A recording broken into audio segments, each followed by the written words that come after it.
Hello and welcome back to the channel. कैसे हो आप सब? 3 हफ्ते हो गए अरुणाचल प्रदेश की ट्रिप से आए एंड आने के बाद एज यूजुअल काम पे लग गया, back to normal work and duty. पर जब मैं कमेंट्स पढ़ रहा था ना, काफ़ी अच्छा लगा मुझे क्योंकि ये सीरीज़ आप लोगों को बहुत पसंद आया। एंड इसी के साथ बहुत सारे कमेंट ये भी थे कि मेचुका, अनिनी ये भी एक्सप्लोर करो। So yes, that's in the plan क्योंकि Arunachal Pradesh in my opinion deserves this exposure. बहुत सुंदर जगह है एंड इसीलिए मेचुका, अनिनी, डोंग वैली इन सब को भी मैं धीरे धीरे एक्सप्लोर करूंगा विद टाइम। तो अगर आप चैनल पे नए हो एंड आपने सब्सक्राइब नहीं किया है तो कर लेना, you won't be missing any content. खैर, अभी पिछले राइड की बात कर ही रहे तो आपने नोटिस किया होगा कि बहुत बारिश हुई थी एंड मैंने अपने इस ट्रिप में रॉयल एनफील्ड के लेसअप बूट्स पहने थे जो कि वाटरप्रूफ नहीं है। तो हुआ क्या कि जो मेरे चैनल पे काफ़ी टाइम से उन्हें पता होगा कि मैंने रॉयल एनफील्ड के E39 बूट्स खरीदे थे वाटरप्रूफ अपने लद्दाख राइड से पहले। बट विद टाइम उसमें एक दिक्कत आई कि जो इंटरनल पैडिंग के स्टिचेस है ना वो धीरे धीरे खुलने लगे एंड देन एक जगह पे आउटर शेल पे भी ना स्टिचिंग खुल रहा था। तो मैंने वारंटी क्लेम करके कस्टमर केयर पे बात किया, फिर उन्होंने फ़ोटोज़ मांगे, मैंने जब दे दिया तो अप्रूवल हो गया। पहले मैंने रिप्लेसमेंट के लिए बोला, उन्होंने बोला नहीं रिप्लेसमेंट नहीं होगा but will give you the refund. तो बूट वो ले गए एंड देन जितना अमाउंट था वो मेरे रॉयल एनफील्ड के ऑनलाइन स्टोर पे आ गया। And at that particular moment मैंने सोचा कि चलो फिर से ऑर्डर कर दूंगा सेम वाले बूट, बट वो स्टॉक में नहीं थे एंड बाकी सारे जो बूट्स थे स्टॉक में वो नॉर्मल लाइफस्टाइल बूट्स थे। तो मैंने बोला नहीं भाई, राइडिंग बूट ही चाहिए वाटरप्रूफ। तो काफ़ी टाइम रुका, फिर ये जो मैंने अभी मंगाया है भाई भारी है ये वाला, काफ़ी टाइम रुकने के बाद भी नहीं मिला। आता था फिर आउट ऑफ स्टॉक हो जाता था। तो मैं काफ़ी टाइम से लगा था, इसका जो टैब है खोल के रखता था, रिफ्रेश करता था and then luckily one day ये स्टॉक में आया, मैंने तुरंत खरीद लिया। बूट के बारे में बोल रहा हूँ तो बूट आपको दिखाई देता हूँ पहले। These are Royal Enfield Wanderer boots.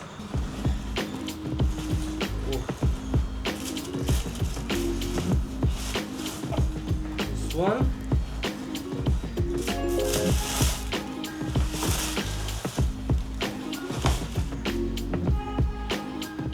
Quality बढ़िया लगी एंड रॉयल एनफील्ड का TCX के साथ कोलैब हुआ था ना, तब ये वाले बूट्स मैंने देखे थे। ऐसे खुलेगा बढ़िया एंड देन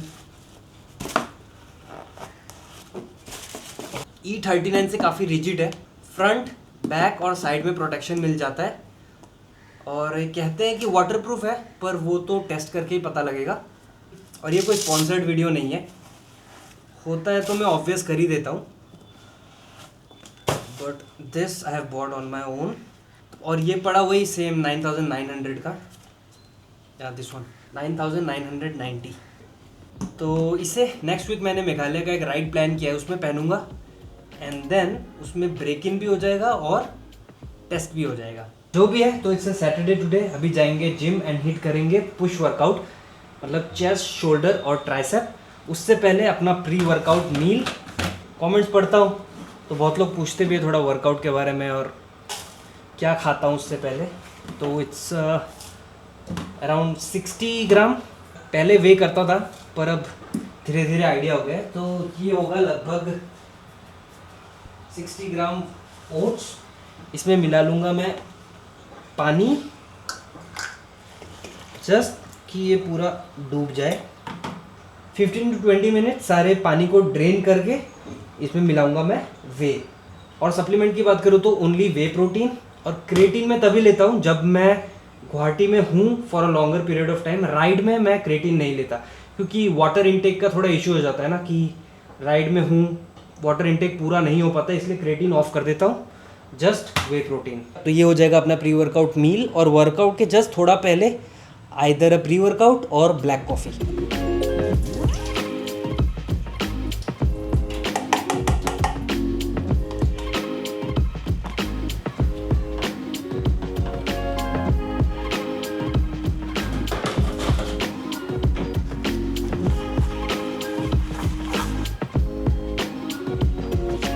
और ये जिम जाने के लगभग 1 घंटा पहले खाता हूँ।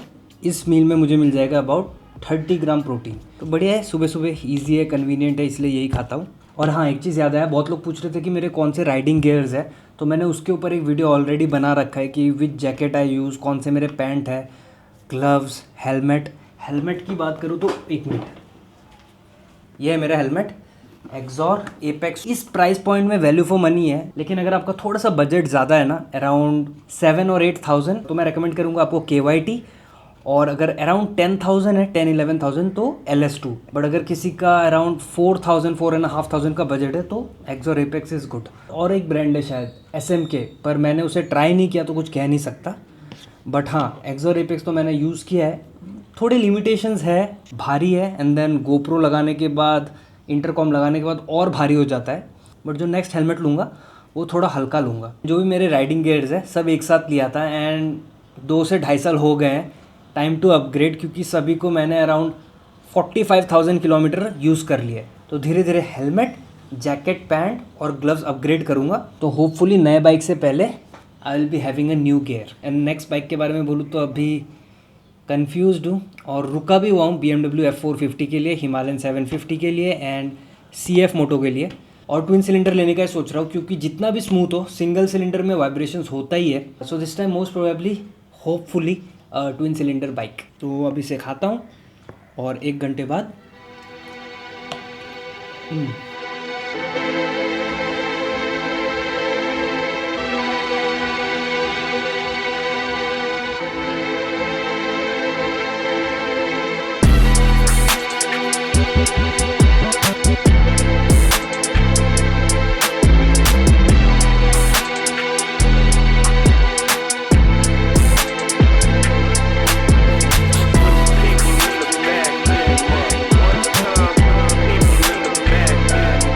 राइड के दौरान तो आपको पता ही है कि वर्कआउट भी नहीं होता और डाइट भी नहीं होता। तो ट्राई करता हूँ कि प्रोग्रामिंग ऐसे रखूँ ना जिससे स्ट्रेंथ कम से कम गिरे। ये 40 kg डंबल है, देखता हूँ कितना रह पाएगा, फिर करेंगे पंप चेक।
बाइक सूख जाएगी, उसके बाद चेन लूप करेंगे।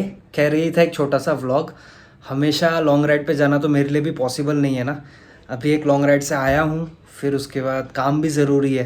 तो इस टाइप के छोटे व्लॉग्स कैसे लग रहे हैं आप कमेंट्स में बताना। अच्छा लगा तो I will make more of it. And then हर लॉन्ग राइड्स के बीच में ऐसे छोटे छोटे व्लॉग्स रहेंगे, आते रहेंगे, तो मज़ा भी आएगा इन my opinion.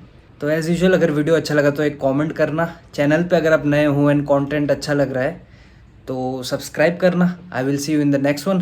Take care, bye bye. और इसे बहुत जल्द पहनेंगे भाई राइड पे, आई एम रियली एक्साइटेड।